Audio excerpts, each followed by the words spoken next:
আমাদের অনন্য স্টোরি সকল প্রকার পার্ট গল্প দেখতে আমাদের চ্যানেলটি সাবস্ক্রাইব করে পাশে থাকা বেল আইকনটিতে ক্লিক করে অল নোটিফিকেশন অন করে দিন।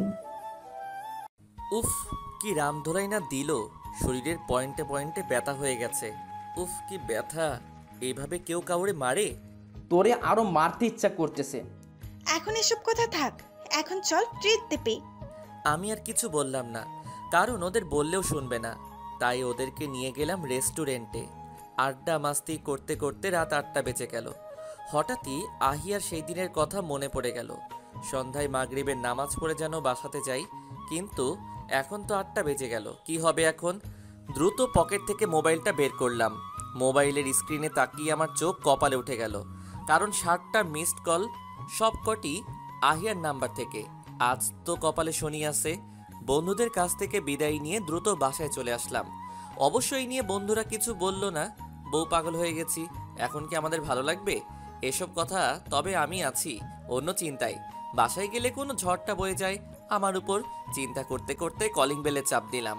কিছুক্ষণ পর আহিয়া এসে দরজা খুলে দিল। দরজা খোলার সাথে সাথে ঠান্ডা বাতাস আমায় ছুঁয়ে দিল। বাসার ভিতর ঢুকে দেখি পুরো বাসা নিস্তব্ধ, যেমন ঝড় আসার আগে পরিবেশ শীতল থাকে। আমি কিছু না ভেবে রুমে চলে গেলাম। আমি জানি আহিয়া আমার পিছন পিছন এসে দরজা বন্ধ করে বেত নিয়ে দাঁড়িয়ে থাকবে। ঠিক তাই হলো। আমিও প্রস্তুত ছিলাম আহিয়াকে বুঝিয়ে বলবো, তাই আমি আগে বললাম, দেখো তুমি যেটা ভাবছো সেটা না, আমি ইচ্ছে করে দেরি করিনি। আমার বন্ধুরা আমাদের বিয়ের জন্য ট্রিট চাইছিল, তাই ওদের সাথে এতক্ষণ ছিলাম। ঠিক আছে, মানলাম। তোরে যে এতবার কল করলাম, একটা বার ধরে বলতে পারতি। এ কি, তুমি আমাকে তুই করে বলছো কেন? তোরে তুই করেই বলবো, আগে বল ফোন ধরিস নাই কেন? মোবাইল সাইলেন্ট ছিল, তাই ধরতে পারিনি। ঠিক আছে, এখন ফ্রেশ হয়ে পড়তে বস। ফ্রেশ হয়ে পড়তে বসলাম। কিছুক্ষণ পরে শুয়ে শুয়ে মোবাইল টিপতেছি। আহিয়া রুমে এসে দেখছে আমি মোবাইল টিপছি, অমনি আমার হাত থেকে মোবাইলটা কেড়ে নিয়ে গেল। এটা কি হলো? আমার মোবাইল নিয়ে গেলা কেন? পড়া বাদ দিয়ে মোবাইল টিপছিস কেন? অনেকক্ষণ পড়ছি, আর পড়বো না, মোবাইল দাও। মাত্র আধা ঘন্টা পড়ে বলছিস অনেকক্ষণ পড়ছি, আর এখন মোবাইল হবে না। আগে রাত 12টা পর্যন্ত পড়, তারপর। এ কথা বলে আহিয়া রুম থেকে চলে গেল। দূর চাই, আমি কম কি? পড়বো না তো পড়বো না, তাই কাঁথা মোড়ে দিয়ে শুয়ে আছি। কিছুক্ষণ পর কে যেন আমার মাথায় থাপ্পড় মারলো। চোখ খুলে দেখি আহিয়া।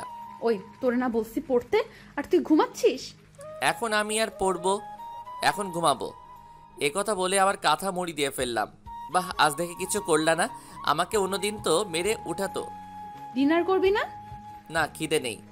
তারপর ঘুমিয়ে গেলাম। পরদিন সকালে ফজরের নামাজের সময়। ওই ওঠ, ফজর নামাজ পড়তে হবে, মসজিদে যেতে হবে।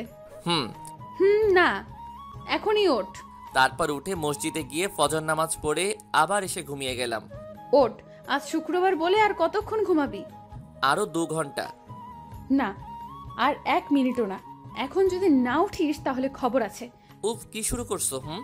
আজ শুক্রবার, একটু শান্তিতেও ঘুমাতে দিবে না? অতঃপর বিছানা ছাড়তে বাধ্য হলাম। ঘড়ির দিকে তাকিয়ে দেখি মাত্র 10টা বাজে।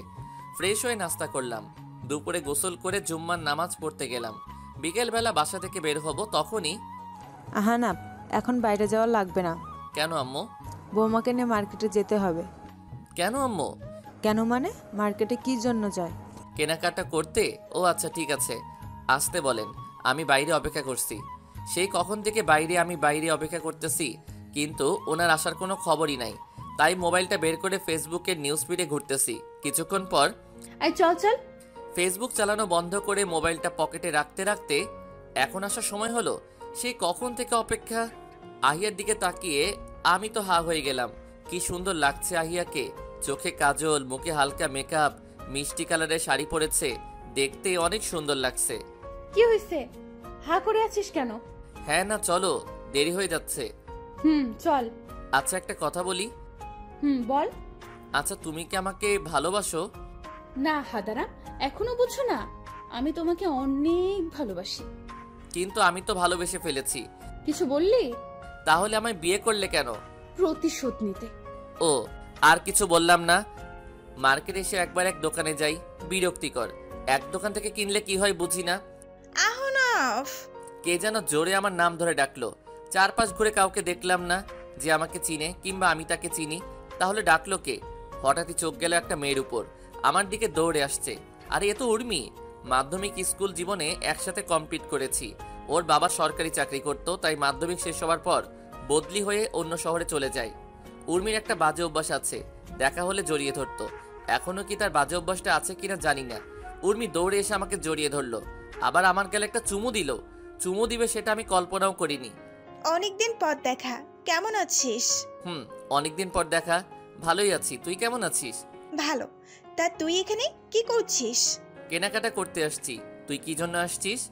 আমি ফয়সালের সাথে ঘুরতে আসছি, পরে ও এখানে নিয়ে আসছে। ফয়সালকে? আমার বয়ফ্রেন্ড। ও বলছিল ঘুরতে যাবে, তাই ওকে এই শহরে নিয়ে আসছি। ভাবলাম তোর সাথে দেখা করব, পরে এই মার্কেটে আসছি। এখন দেখ, এখানে তোর সাথে দেখা হয়ে গেল। কাকতালীয় ভাবে। তা তুই কি আসলি নাকি আঙ্কেল আন্টি আসতে তোর সাথে? না, বউকে নিয়ে আসছি। বউ? তুই কবে বিয়ে করলি, আমারে জানালি না? তোরে কেমনে জানাবো? তোর আইডি ডিজেবল, আর তোর ফোনে ফোন দিলে বন্ধ বলে। মোবাইলটা হারিয়ে ফেললাম আর আইডিটা ডিসেবল করে দিয়েছে জোকার মামারা। তা ভাবি কই? উর্মি ভাবি বলছে, আর আমার মনে পড়ছে আহিয়ার কথা। এতক্ষণ তো মনে ছিল না। পিছন ঘুরে দেখি আহিয়া চোখ মুখ লাল করে কোমরে হাত দিয়ে দাঁড়িয়ে আছে। উর্মির হাত ধরে আহিয়ার কাছে নিয়ে গেলাম। উর্মি, এ হচ্ছে আহিয়া, মানে তোর ভাবি। আর আহিয়া, ও হচ্ছে উর্মি, আমার ফ্রেন্ড। আসসালামু আলাইকুম ভাবি, কেমন আছো? ওয়ালাইকুম আসসালাম, আমি ভালো আছি। তুমি কেমন আছো? জি, ভালো আছি। আরে ওই একটা কাজে আছে, বলেছে এখানে থাকার জন্য। আসলে আমাকে ফোন করবে। তারপর তিনজন মিলে কিছুক্ষণ আড্ডা দিলাম। উর্মি বারবার আমার গায়ের উপর ঢলে পড়ছিল, আর আহিয়া রাগে ফুঁসছে। আচ্ছা যাই রে, ফয়সাল ফোন দিয়েছে। আর তো মনে হয় দেখা হবে না। হয়তো। আচ্ছা তোর নাম্বারটা দে। অতঃপর আমার নাম্বার নিয়ে উর্মি চলে গেল। যাওয়ার আগে আমাকে জড়িয়ে ধরে আমার গালে চুমু দিল। আর আহিয়া সেই লেভেলে রেগে আছে। আহা, কত ভালো বন্ধুত্ব ছিল আমাদের। প্রতিদিন আমায় জড়িয়ে ধরতো। এখন সেই দিনগুলি খুব মিস করি। কুত্তা তুই, সেদিনগুলি খুব মিস করিস, তাই না? থাক তুই। আহিয়া রাগ করে মার্কেট থেকে বের হয়ে গেল। আমিও আহিয়ার পিছনে পিছনে আসতেছি। আহিয়া দাঁড়াও, তুমি কিন্তু ভুল বুঝতেছো। আহিয়া না দাঁড়িয়ে রাস্তার ওই পাশে চলে গেল আর দ্রুত হেঁটে চলছে। আহিয়া শুনো, দাঁড়াও প্লিজ। কে শুনে কার কথা? হাঁটতেছে তো হাঁটতেছেই। আমি আহিয়াকে ধরার জন্য রাস্তার মাঝপথ দিয়ে দৌড় মারলাম। হঠাৎ করে কিসের সাথে ধাক্কা খেয়ে ছিটকে পড়লাম রাস্তার এক পাশে। চোখের পাতা খুলে রাখতে কষ্ট হচ্ছে। আস্তে আস্তে আমার চোখটা বন্ধ হয়ে আসছে। শেষ চোখ বন্ধ হওয়ার আগে দেখলাম আহিয়ার আমার কাছে দৌড়ে আসছে। তারপর আর কিছু মনে নেই। যখন চোখ খুললাম তখন নিজেকে একটা রুমে বিছানায় অনুভব করলাম। আমার হাতে ঘড়ির দিকে তাকিয়ে দেখলাম 3টা বাজে। এখন রাত না দিন বুঝতেছি না।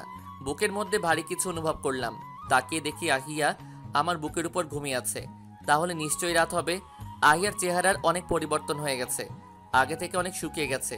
চোখের নিচে কালি পড়ে গেছে। আমি হালকা নড়ে উঠলাম। সাথে সাথে আহিয়া সজাগ হয়ে গেল। আহিয়া আমার চোখের দিকে তাকিয়ে আছে। আমি আহিয়ার চোখের দিকে, হঠাৎ করে আহিয়ার চোখ দিয়ে পানি ঝাড়তে শুরু করলো। আমি আস্তে আস্তে আমার হাত দিয়ে আহিয়ার চোখের পানি মুছে দিচ্ছি। তখনই আহিয়া আমায় জড়িয়ে ধরলো। কি আর হতো, মরে যেতাম আমি। তখনই ঠাস করে একটা চড় মারলো আমার গালে। তুই মরে গেলে আমার কি হতো? কি হতো মানে? তুমি তো আর আমায় ভালোবাসো না। কে বলেছে আমি তোকে ভালোবাসি না?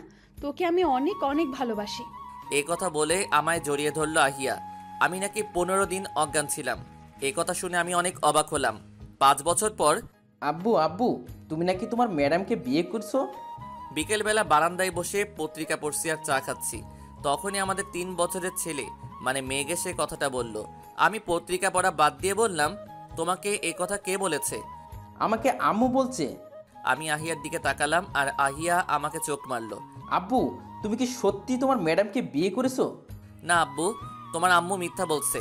তখনই আহিয়া এসে, না বাবা, তোমার আব্বু মিথ্যে বলছে। না তোমার আম্মু, না তোমার আব্বু। চলতে থাকুক কেমন। আল্লাহ হাফেজ।